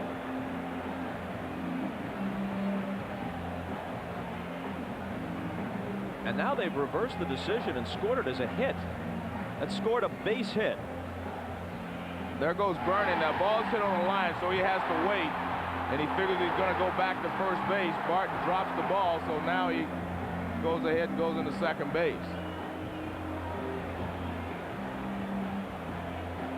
I guess the scorekeeper is saying he played it into a hit when he made the dive. But the ball should have been caught. So the ruling gives Martinez a 3-for-4 game. But see, he's there in time. Now all of a sudden he decides to dive for it.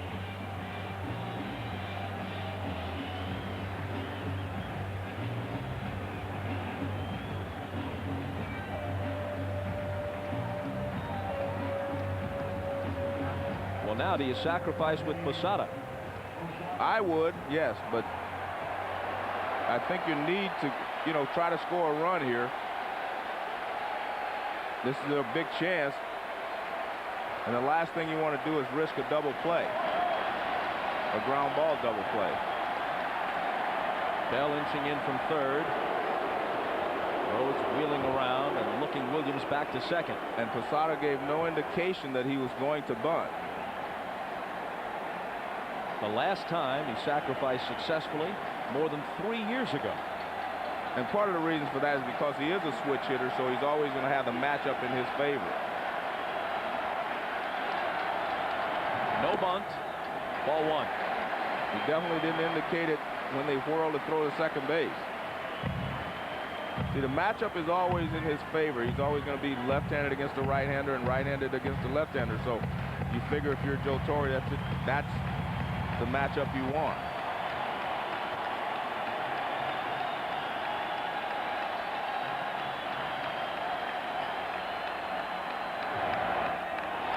Blocked by Wilson. He keeps it in front of him. No advance. And Dan Wilson is great at blocking balls in the dirt. He's fantastic at this. And watch this. He gets his entire body in front of it. And then he pounces on it. And Bernie Williams holds at second base. Meanwhile, though, the count goes to 2-0. So this is a precarious situation for Arthur Rhodes. You can't walk Posada, but neither do you want to make this next pitch too fat. Well, you don't have a choice. You have to throw a strike. So you have to just give him your best fastball and go after it. O'Neill awaits his turn. Posada fouls it back.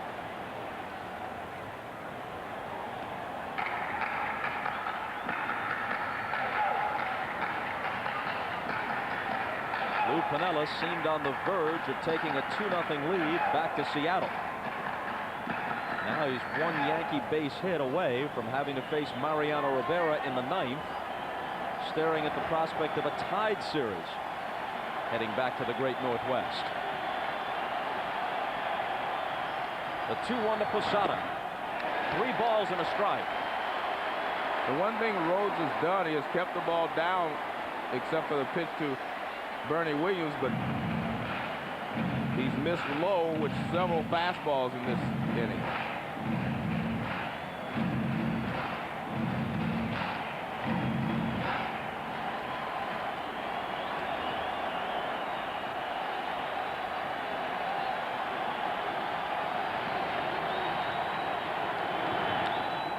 toward the hole. McLemore manages to knock it down, but it rolls away, and Williams speeds home.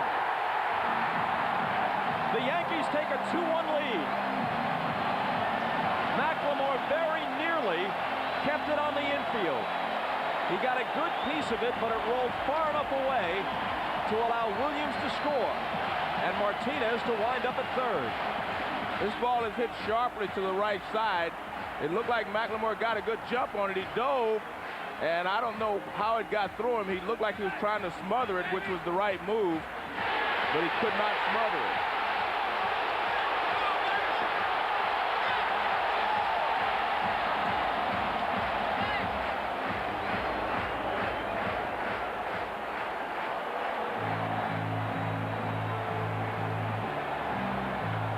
Four straight Yankee hits off Arthur Rhodes, although the last two both wound up going off the gloves of Mariner fielders. Well, the one to left field was scored a hit. It wasn't a hit, but it was scored as one. That one should have been an error. Yeah, that was an error. The infield comes in as O'Neill swings and misses. O'Neill has not had an RBI in his last 13 games, 7 regular seasons, 6 postseason. He drove in an even 100 for the year.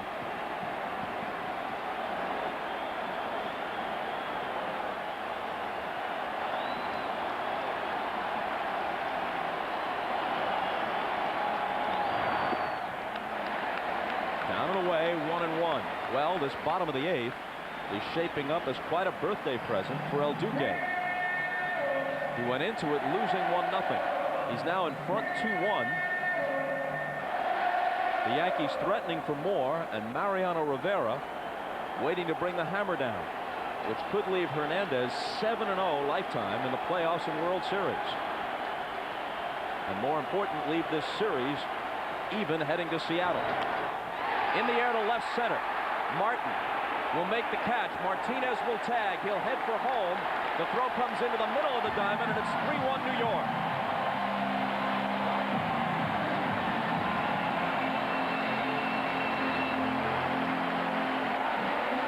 At this point, O'Neill will take the RBI any way he could get it.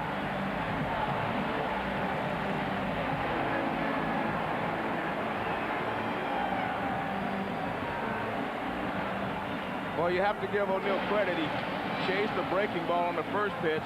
Then he fought off the fastball inside and got enough of it.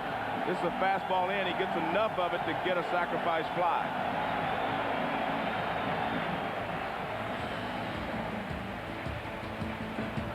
Rhodes is gone, and it's 3-1 New York. The Mariner bullpen, unscored upon in the playoffs, finally hit a bump in the Rhodes in the 8th. Arthur Rhodes came in. Justice doubled. Williams singled him home. Martinez's liner was misplayed into a single and left by Al Martin. Posada followed with a hit. O'Neill with a sacrifice fly. That finished Rhodes and brings in Jose Mesa.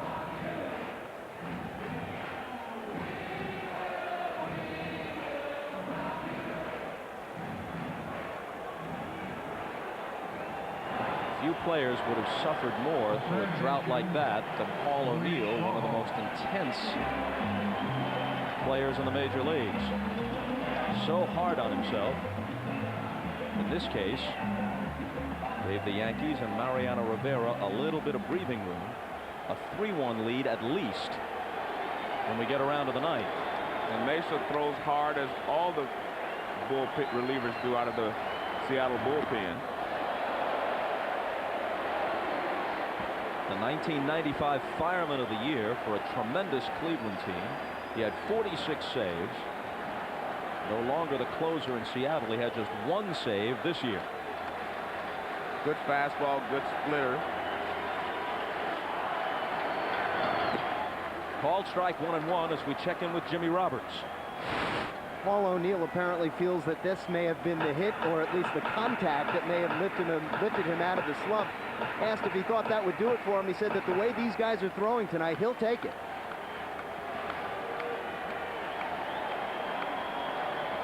All right, Jimmy, the 1-1 pitch to Soho. Little tapper, it's foul. It was a good job by the umpire. Did you see him? He jumped off to the side to see where the ball was rather than call it from behind home plate. Watch him. He'll move around to this side so that he gets a clear angle at where the ball is. It's a good job. And you see him point foul.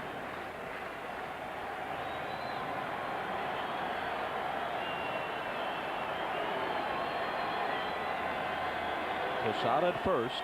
3 runs home in the 8th. Still only 1 out. And a 1-2 pitch coming from Mesa to Soho. Down and away. For all the saves Mesa has recorded, the one that will always haunt him is the one that got away. Game 7 in 1997. World Series in Florida. 2-1 lead to the bottom of the 9th. He couldn't hold it. They tied it and eventually won it off Charles Nagy in the 11th on a hit by Edgar Renteria. Foul to the seats by Soho. So the World Championship that the great fans in Cleveland have been waiting for since 1948 still hasn't come true. And he actually struggled for a couple of years after that. That's something that you probably never will get over. If you make a mistake in the World Series or you're not able to close a game out, it haunts you forever.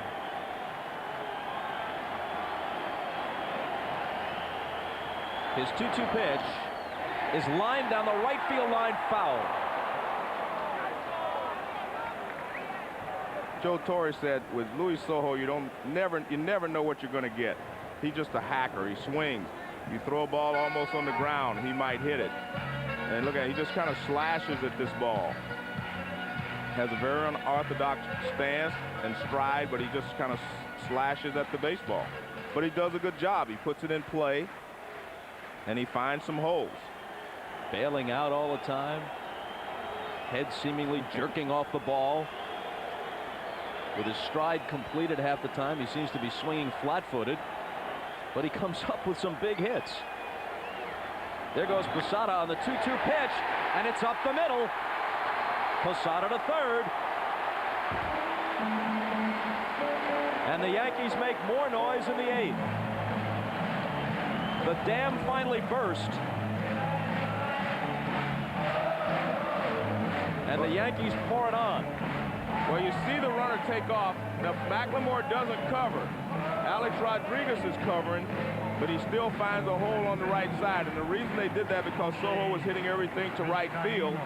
So you want the shortstop to cover, but he drills it hard enough to get it through the right side anyway.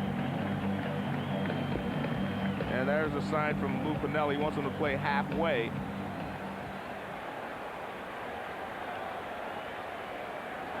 And now an at-bat for Jose Vizcaino,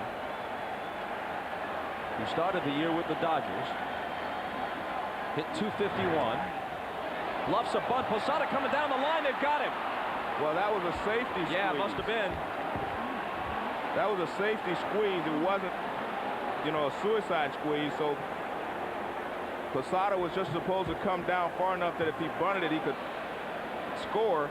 Nice play by Wilson and David Bell. You see Bell stay on the inside, gives Wilson a target. The ball's way inside. Again, it's a safety squeeze. If it was a full squeeze, everybody would have been going. Soho would have been going from first base as well.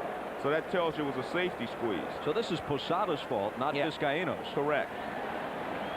He was the one that broke without. On a safety squeeze, you just come down the line like a normal pitch. And once he gets it on the ground, you decide whether you can make it or not. If he bunts it directly back to the pitcher, you do not go.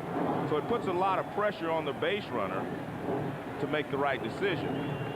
And on the safety squeeze, the batter has the option of bunting it or not. And Vizcaino had a pitch down on him that he couldn't handle. He laid off, and Posada was too far down the line. Correct. And the reason I know he didn't miss a sign is because Soho didn't break from first base.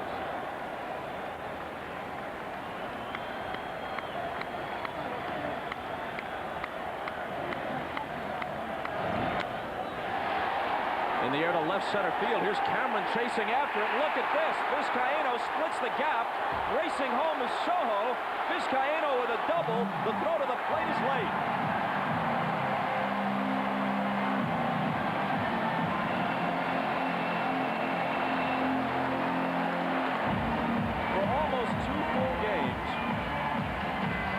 Yankees scarcely hit a ball with authority at all. And all of a sudden, everybody, including Vizcaíno, is just whacking the ball all over the lot. Well, these are the crooked numbers the Yankees have been looking for. And that ball is hit hard in the gap, and by the time they get it back in, Soho has come around to score. You see Soho coming around. He does everything. When he's running, he looks like all hands are flailing, legs flailing, but he's a player. 4-1 New York, and Knobloch takes a strike. After looking so feeble, the Yankees now have 12 base hits in their last 26 official at-bats in this game. 4 runs on 12 hits. They've doubled Seattle's hit total.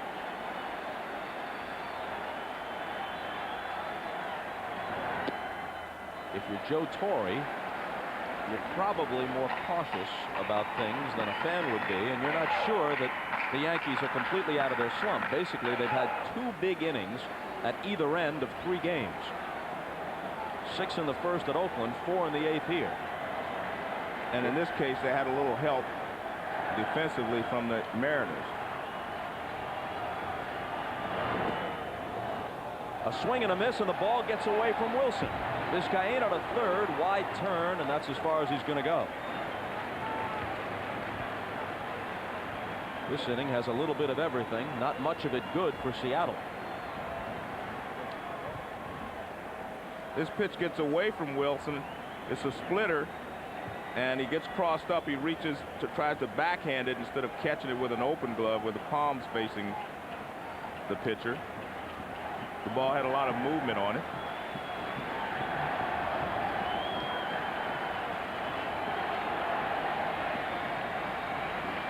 And it's scored as a pass ball.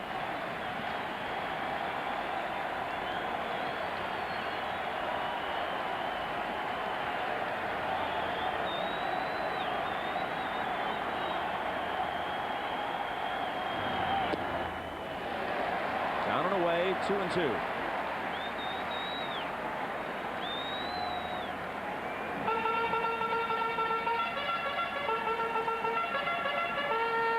This is a much larger margin of error than Mariano Rivera generally requires.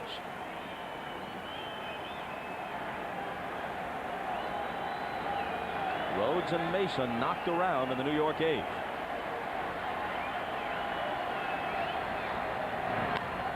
And that one's back through the middle. McLemore can't get it. An RBI hit for Knobloch. 5-1 New York.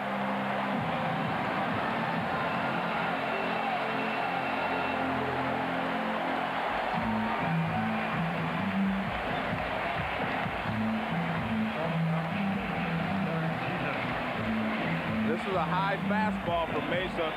I think he was afraid to throw the splitter because he had thrown one and it got away from Dan Wilson, so he throws him a fastball, hits it back through the middle. It wouldn't have mattered if McLemore would have caught it. He wasn't going to be able to throw Knobloch out at first base.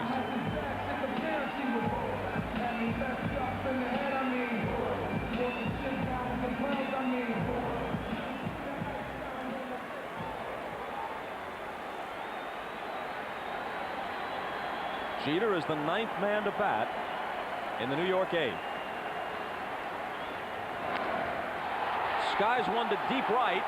Javier back, looking up, gone!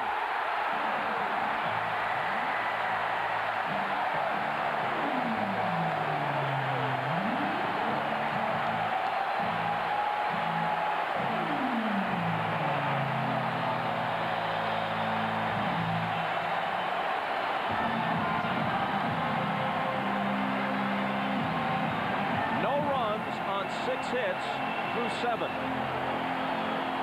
No runs in 16 innings in the series. 7 runs on 8 hits in this inning. Go figure.